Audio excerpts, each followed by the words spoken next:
It was the assessment of the Secretary of Defense in consultation with the full national security team that there were sufficient mitigation steps taken by Qatar and assurances received by the United States that these detainees do not pose a threat to U.S. national security.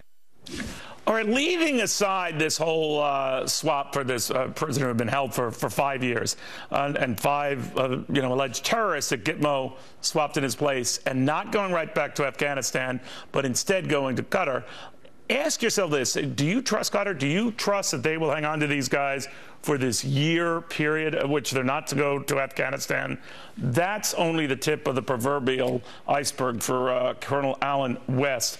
Add that with the ongoing VA crisis and this Marine who's still stuck in a jail cell in Mexico, and the former congressman says this is not good. It is not good, is it? No, it's not good, Neil, and it's a pleasure to be with you.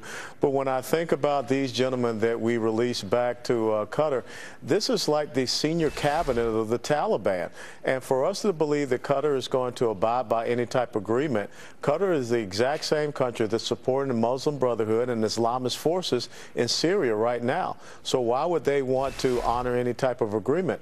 But what is most troubling is why would the Obama administration listen to the Taliban tell them that these are the 5 individuals that we want back? We should have made the decision that these are the 5 individuals you're going to get. We could have gotten any of the 140 some odd folks down there being detained at Guantanamo and said that these are the ones. But just as, I think 2009, 2010, Leon Panetta said these individuals pose a serious threat and they should never be released. You know, leaving aside the monies that might have gone back and forth here, when Susan Rice has trouble even calling them terrorists, I want you to listen to this. I think it compounds the problem. Susan Rice.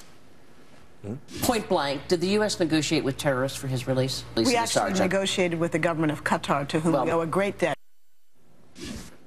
Okay. The bite actually went on longer, but made less sense. So it's going to seem like we doctored that bite. But bottom line, she didn't even use that word, that term terrorist. It's like it's an alien concept in this administration.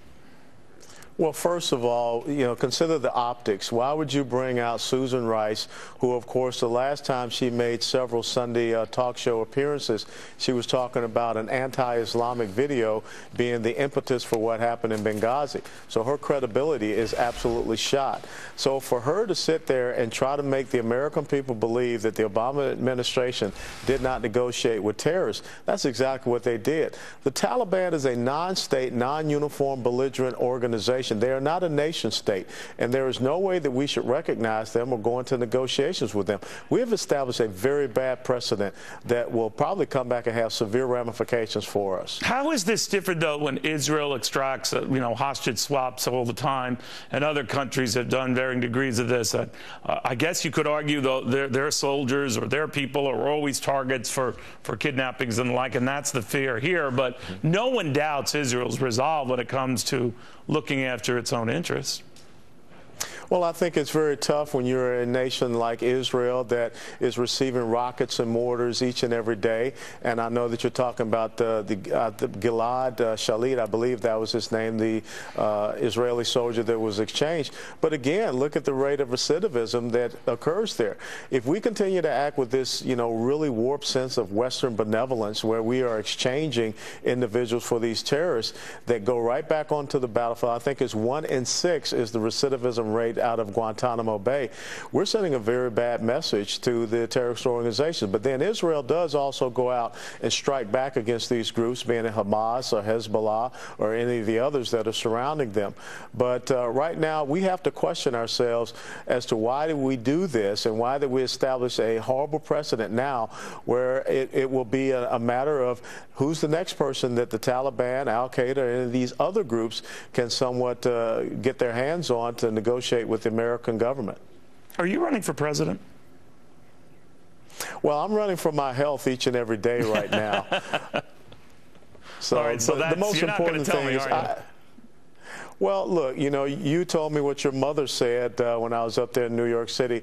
And so there are a lot of people that are asking me to consider it, and I will consider it, because I think that you would be disrespectful and dismissive to the American people if they come up to you and ask you to at least consider, and you say no. So we have to, you know, sit back and look at that. We have to pray about it, talk to the wife. All right. We'll see. It was my aunt, actually, but Italian families are big. You can lose sight of people.